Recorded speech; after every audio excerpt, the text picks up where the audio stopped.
Welcome to a new edition of Showtime with Coop. Insightful BS with my Laker teammates and NBA legends. And we got another NBA legend in the house right here, Mike Warren. Thank you so much for joining us, sir. My pleasure, Cooper. You're giving me honors that I don't really deserve. I never really played in the NBA. I went from UCLA into the film business. I was drafted by Seattle.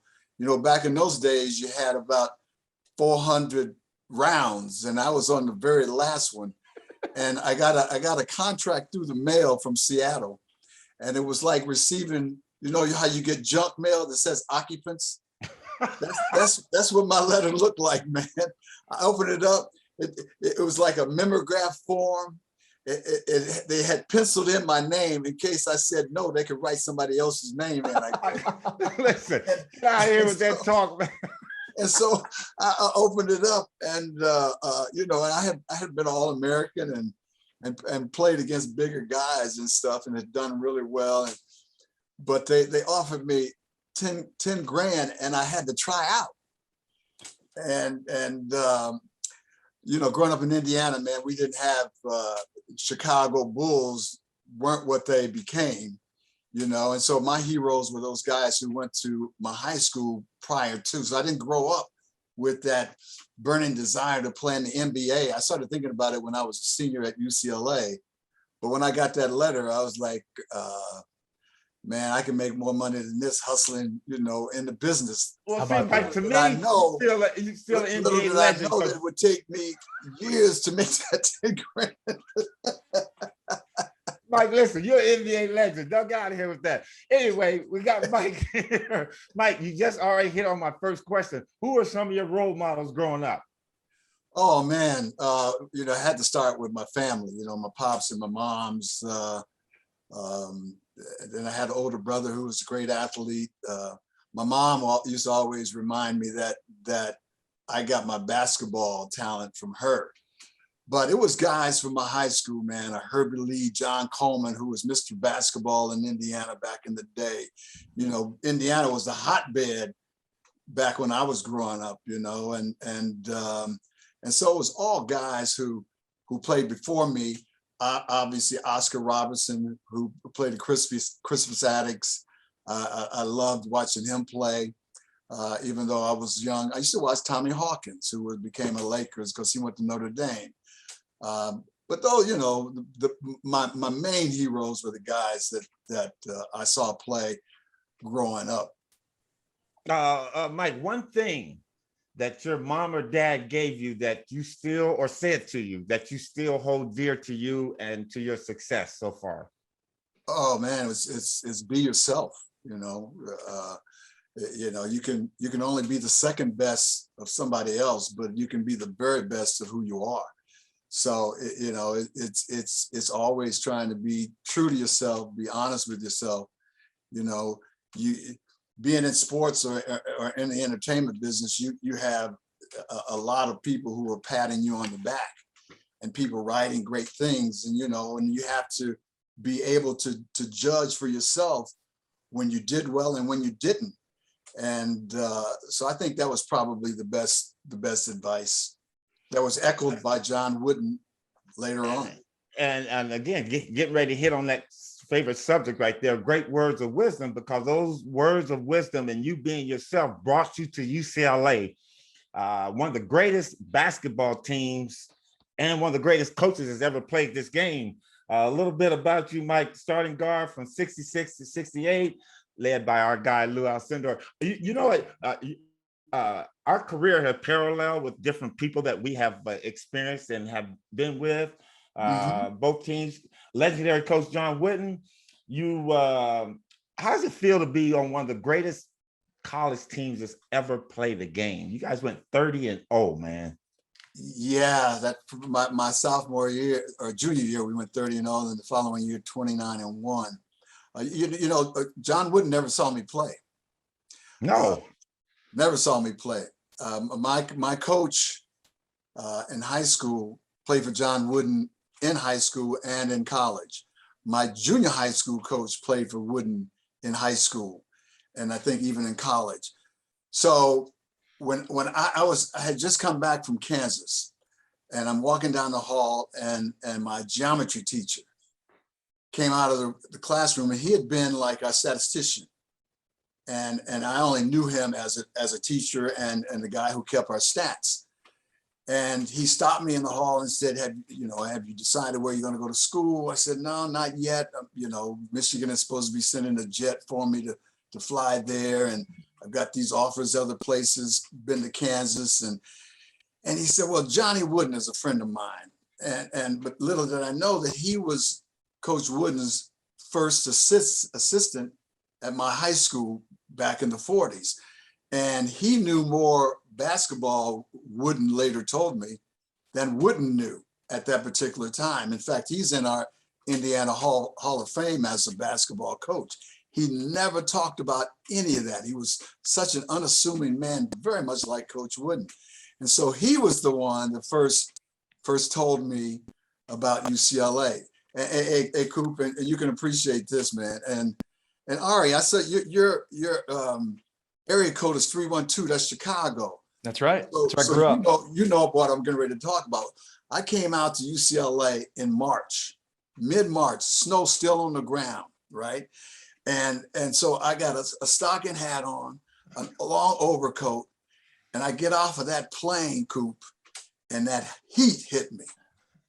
And I said, this is where I'm going to school. I'm going to school here, man. There was nothing on campus. It was spring break, no parties, no girls, no under the table money, nothing, man. And so Wooden laid out the plans for Paulie. And he was very impressive because he didn't say, when you come here, your sophomore year, you'll be starting. He didn't make any promises, just that you'll get a great education and it's a great institution. And so he laid out the plans to Paulie. But when I went back home and I saw my high school coach and he said, how did it go? I said, yeah, it was pretty good. It was pretty good.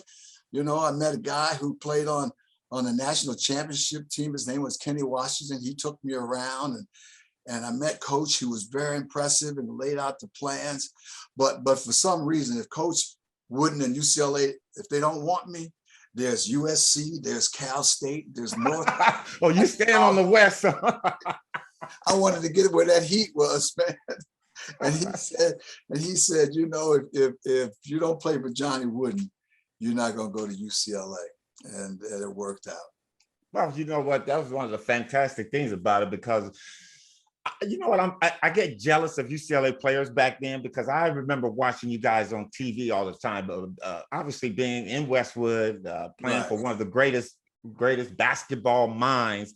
The one thing that I always was impressed by Coach Wooden, I never ever saw him yell at you guys. I mean, am I wrong or right, or did he yell at you in practice? But oh, he got on us.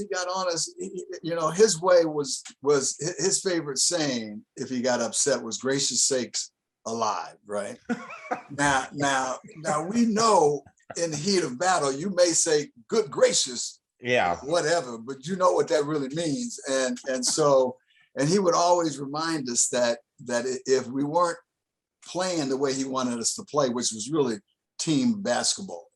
That's what he stressed, fundamentals and team basketball. And if we weren't doing that, he had a great seat right next to him where we could watch the game. So, one of the really great things that I admire about Coach, and there are tons, but as a basketball coach, he was not afraid to bench his star player. And though he didn't treat us all the same, because that's ridiculous, Yeah. Everybody's got different talent. And one of the things he used to always say is that, I'm gonna love you all the same, but I may not like you all the same. Mm-hmm. And so he was the kind of guy that would tell Bill Walton, if you don't get that haircut by 30, whatever time, then I'll make the call for you to go someplace else. When Sidney Wicks told him he had these lamb chops, Coach, you don't have the big fella anymore, meaning Kareem, Lou Alcindor at that time. You know, you don't have him anymore. He said, no, Sidney, I don't. But if you don't have those lamb chops cut off by such and such a time, it won't matter. and he meant it. You know, one time someone asked him, said, Coach, would you really have called another school for Bill Walton? And just like a parent, he said, well, you know, it didn't matter if I would or wouldn't, but he believed I would. Right. That's all that matters. So, Mike, how big of, and we all hear about Coach Wooden, the one thing we hear about is a pyramid of success. yes. How important or how big is that still that you involved that not only in your athletic career, but in your everyday life? It's interesting, you know, as an 18, 19, 20, 21-year-old kid, the pyramid of success didn't mean a doggone thing.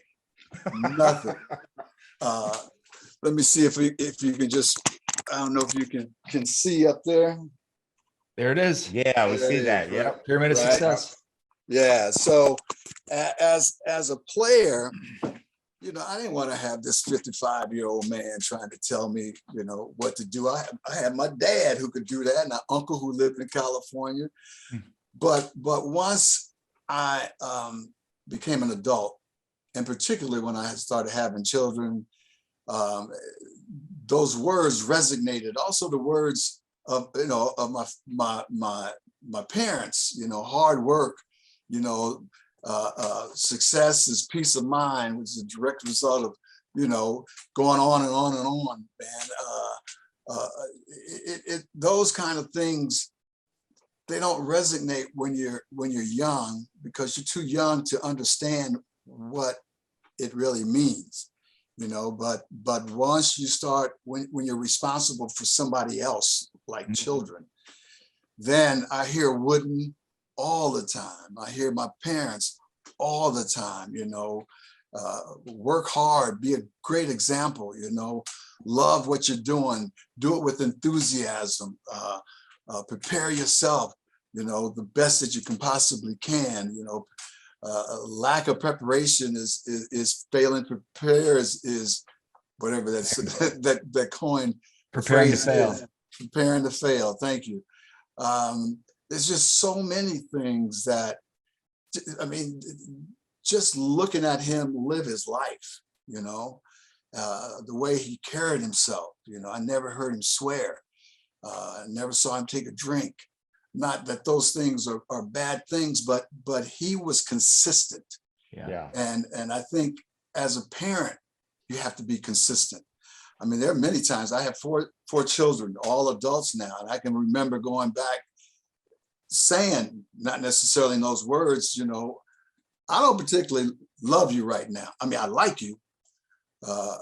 No, reverse. I don't particularly like you right now, but I love you. Right. You know, and realizing that each child is different, and having to deal with each one separately and differently, you know, and I'm close to them now, and I was close to them growing up, and so I owe a lot of that to the lessons I learned from Coach, the lessons I learned from my parents, and lessons I learned from relatives. Be quick, but don't hurry is one of my favorites. That's one I use for my kids all the time. Yeah. And people say, well, what does that mean? You know, is how do you be quick and don't hurry, you know? And it's one of those things that is take your time doing something and do it well. Don't rush through it, but be quick as you're trying to do it, you know, and even going back to learn it to the best of your ability, so you don't have to think about it. And then you can be quick and you won't even hurry, you know. It's wow. He was deep, man. He was probably one of the smartest people I ever met, wow. Easily. And the things that he accomplished off the court resonated more so than the things he did on court. What about the shoe tying? I remember reading about, you know. Oh, that was crazy, man. It's like, here I'm 18 years old. And I'm like, he blows that whistle. Everyone hit, you know, get on the ground, hit the floor. and we're gonna go through tying your shoes. Wait, Mike. That was a drill. I mean, he said that was a drill. It was, yeah. Well, if you can call it a drill, yeah. It's all about tie their shoes. Having everybody sit down and going through how to tie your shoe. Wow. I'm like, wait a minute, man. But check this out. Most important part of your body, for what, your feet.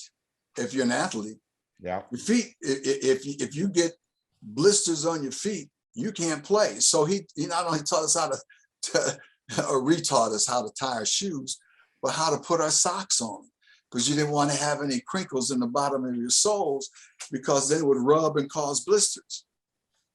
So there was always a method to his madness, but initially that reaction is like, what? You know, we couldn't say it out loud. Did you just hear this fool? He said, what did you? He said, unlace your shoe and I'm gonna teach you how to tie them. I'm like, man, I learned that at 4 years old. You know what? I've heard of attention to detail, but that is to the extreme there. Yep. That is totally. It. That is it, man. And that's the way our practices were run. And I'm sure, you know, you, Coop, as a high schooler going to New Mexico, it was the same thing, you know, Lakers.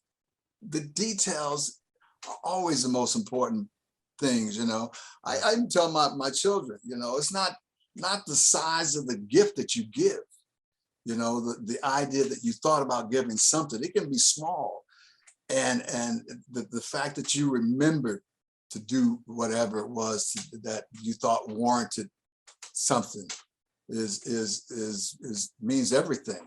And with Coach Wooden, it was repetition, so you didn't have to think about it, man. You know, and that's important. If you get a guy on the court and you can see he's thinking, he's done. Yep. He can't do it. He may as well be paralyzed, because he's like, he's lost, you know. And those guys who make it look effortlessly, you know, it's hard.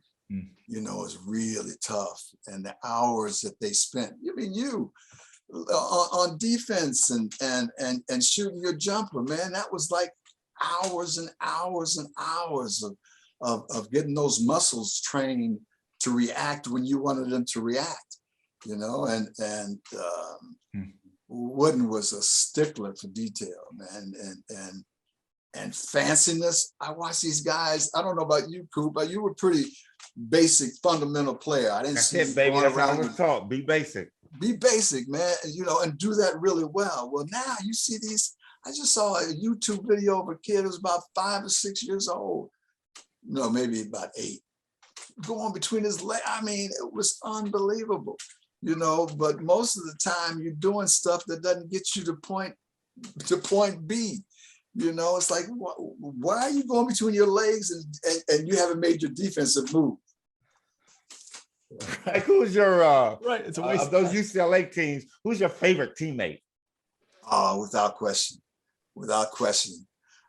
Lucius Oliver Allen.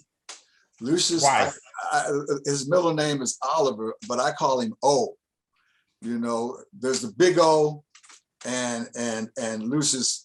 I don't call him a little O. I just call him O. Man, Lucius, when he first got to UCLA, I saw Lucius do things that were unbelievable. He had the best fake, because he shot his fake was almost like his regular shot. And I saw guys flying. It was humorous and quick as a cat, you know. And so playing with him was like me playing with the right side of my body, you know. I'm the left side, he's the right. I knew what he was going to do before he did it. He knew what I was going to do.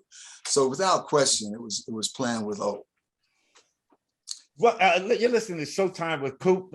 Today's guest is Mike Warren. Great person, great man, great father, great player at UCLA. Mike, we're at the point now where we call Coop's lightning round. I'm going to give you 4 names, and you just tell me as much or as little bit about those people, okay? Okay. We've already talked about him a little bit. Tell us something else. John Wooden.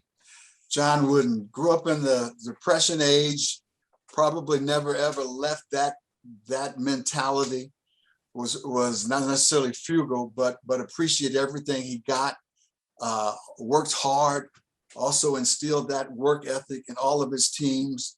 Was not one to lavish tremendous praise on you until after you got out of UCLA. I mean, he told me things later on about me playing that blew my mind.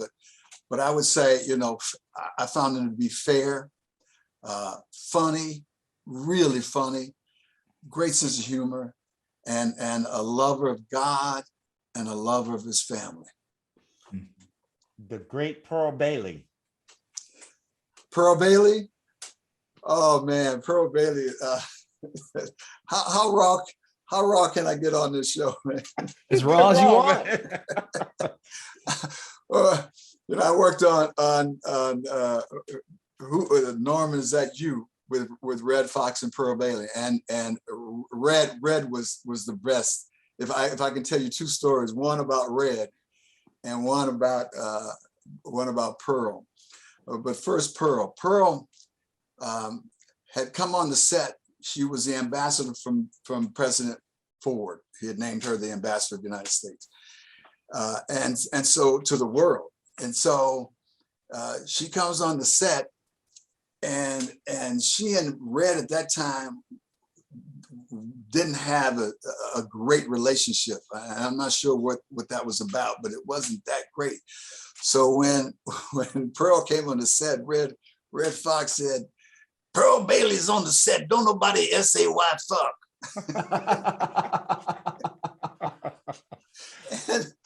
and she went ballistic, man. She stormed off into her dressing room because she was a lady, man. Really, really a kind, beautiful, beautiful spirit. And I adored her. I mean, I have, I don't know, 3 or 4 books where she autographed them, and she was a delight to work with. One of the kindest, freest giving person as an actor. You know, she gave as much as she would receive, and I have nothing but the utmost respect for that woman. She was she called herself my second mom. But the other story about Red, this is really raw. So we were going to lunch, and so I said, "Red, I gotta make a stop off to take a leak." He said, "Oh yeah, me too." You know, so we both in there taking a leak, and I finished first, and I go to the sink and I'm washing my hands, you know, and like my mom and dad taught me, man. And so Red is just like, he just gets up and walks out. I said, "Red, where are you going?" He said, what you mean?" I said, "You're not gonna wash your hands?" He said, "What for?" I said, you just took a piss." He said, "Oh, is that why you washing your hands?" I said, "Yeah." He said, "Well, did you piss on your hands?" I said, "No." He said, "Well, is your dick dirty?" You should wash your hands before you take a piss. He was the best, man. The next person, our friend, our teammate, Lou Alcindor, aka Kareem Abdul-Jabbar. Man, you know, on that basketball team where I played with him in '67 and '68, Kareem and Kenny Heights were brainiacs, man. I mean, I said Wooden was one of the smartest people. Kareem by far was one of the smartest people I ever met as well. And a great teammate. Our college days together were phenomenal, you know. And when I went to the airport to pick him up with Coach Norman and at that time Edgar Lacey, and I got implicit instructions from Coach Wooden that said, "Whatever you do, don't stare at him. He will be taller than anybody you've ever seen. You're going to be amazed, I can tell you that, but don't stare at him because he's sensitive about his height." And so that was at a time when the airport had these plexiglass artworks done by junior high and elementary students. So when he gets off the plane and I see him duck, I'm like, oh my God, man. And I've seen clips of him, you know, because he was on the Ed Sullivan Show with Edgar Lacey, and Edgar really had a great relationship with him. And so I'm all I can think of is, man, I cannot stare. Coach told me, don't stare, you know. And so but I'm like, but how can I not? Okay, so I can't stare. So we're walking down the hall. And so I'm like looking off to the side, and I can see me clearly, but I can't see him at all. And I'm like, man, I don't know what we have to do, but we got to get this cat, man. And Lacey took him around campus, wouldn't spoke to him, and the rest of history, decided to come. But Coop, you know, as a teammate, my sophomore year, I averaged almost 17 points a game, broke Hazard's records as a sophomore guard. But, you know, having him come in, I'm not realizing the impact he's going to have on my game, you know? And so I went from almost 17 that first year to like 11, maybe 12. But we won. And I was an All-American, averaging 12 points a game, and playing alongside of him. And he was unselfish. You know, I mean, we would pray to have zones played, because that means he was going to have to kick the ball out. And he did, you know, he did. Never knew anybody who knew more about jazz. I was Motown, man. I'm still Motown, you know, Philly sound. And I'm hearing this music, Coltrane coming out from underneath his door. And I'm like, what the hell is that? And he had a map on his wall of a New York subway system. I mean, he was all New York, man. But as a teammate and as a friend coming through UCLA, I can't say anything but good things about him. We have Mike Warren on Showtime with Coop. Mike, couple more questions. After you finish your illustrious career at UCLA, you go into acting, okay? And some of the things that you did, a plethora of things, The White Shadow, City of Angels, Marcus Welby. Hill Street Blues. Yeah, Hill Street Blues. Mike, who of all the things that you've done, and that's just to name a few, what actress, what's the most famous actress that you kissed on screen? Boy, I'm glad you didn't say off screen. Let me think. On screen, you know what, Coop, this may surprise you, man. And we're talking about in the 80s, when you didn't see a whole lot of Black folk kissing one another. True. And I would remember, man, I can't remember not one scene where I had a love scene on Hill Street. I had a lot of great things to do, but wow, maybe I kissed Lynn Moody, but it wasn't like one of those passionate kisses, you know. They brought her on to play my girlfriend, but I think she only was on maybe one or two shows at the most. But, you know, Bobby Hill was a eunuch, man. I used to say, man, when you gonna, you know, let me get down, you know. But that didn't happen too much on screen, man. And you know, I kissed Cicely Tyson. Ooh, another good one. I played. What was that like, boyfriend? Mike? What was that like? It was a dream, man. Was her lips soft or hard?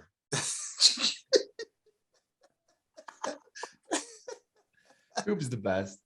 Answer the question, Mike. Was her lips soft or hard? Soft, man. They Okay. were soft, man. She was. Listen, that's she was one of the most incredible I worked with a couple of times. I did a series. I had a recurring role playing a boyfriend, and then I did another series where she was a social worker in the play, and Alfred Woodard was in that piece. But I called her the queen, man. You know, when I met her, I said, "You're royalty," you know, and whatever I can do to make, you know, make whatever you need better, please don't hesitate, you know, to tell me, because I have so much respect for you. And the show was a John Romano who had been a writer on Hill Street, but Cicely is probably one of the most impressive people I ever worked with. Mike, last question, sir. Who wins the NBA this year? Who wins the East? Who wins the West? And who wins the championship? The one with the most points, the one with the most games. Hey, you have Dallas and Golden State. Well, you know, I'm going to pull for West Coast, so I'm pulling for California school. I'm pulling school team. I'm pulling for Golden State, man. I you know, love watching Steph play and the Warriors. I mean, you know, they play the game most of the time. You know, a lot of times they get so careless, man. I'm like, come on, man, you guys are better than that. But you know, but to watch them play is textbook. And then you have Boston and Miami on the other East. You know, and when growing up, I was a Boston guy until you guys, till Showtime, you know, and then I became full-on Laker. I gotta go with Boston, though, you know. You know, that rivalry between the Lakers and Boston always makes it difficult for me to pick Boston. You know what? That's what I say when I talk about Boston. Oh, yeah, but you know what? They're pretty good this year. And Boston and Golden State meet up. Who wins the championship? In your eyes, it's going to be Golden State. I think Boston, man. I think that, you know, if they get that far, that size, I think it's going to be too difficult to overcome. I have a question for you. Give me a funny story about the big fella. Kareem? There's only one big fella, man.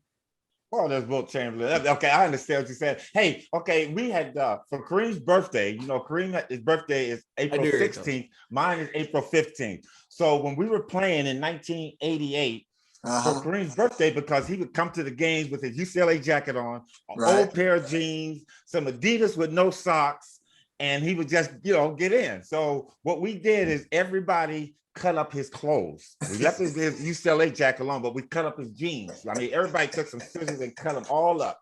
And this is not necessarily a funny story because, well, it's funny, but it ended up bad for me. So Kareem gets out of the shower and he holds his pants up and they're shredded. And he goes, "Who did this?" And everybody's kind of like looking there. So we all started laughing and said, "Happy birthday." He go, "Okay, I'm going to get you, MS. I'm going to get you." And Kareem systematically, Mike, got each and every one of us back in some kind of way. With me, we were on a flight to New York. And we were, you know, it's a 4-hour flight and stuff like that. So Kareem sat in the first seat and Magic and I sat in the second seat.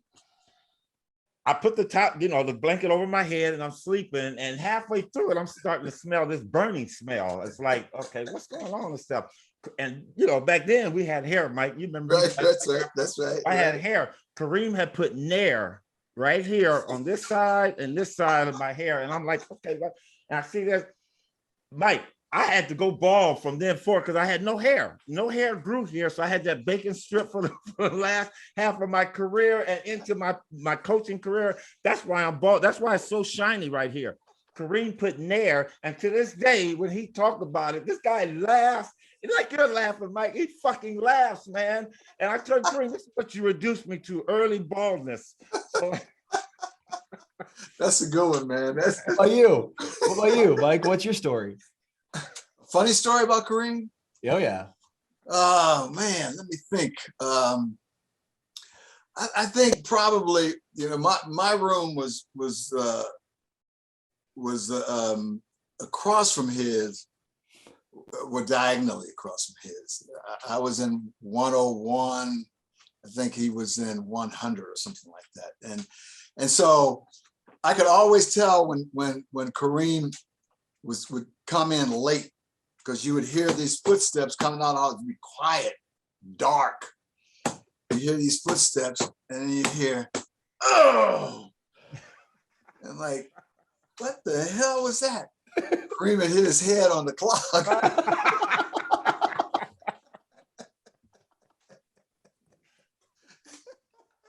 Mike Warren, we got to end it there, my man. Anything you got going on that you want to tell us about? Yeah, I sure do, man. On May 26th, I have an art exhibition. I'm a photographic artist, and it's Great an pictures exhibition that behind I'm you, doing too. I with my love that. daughter at the Ebell of Los Angeles at 741 South Lucerne Street. Opening night. There's an opening reception from 5 to 8 p.m. Awesome. Everyone is invited.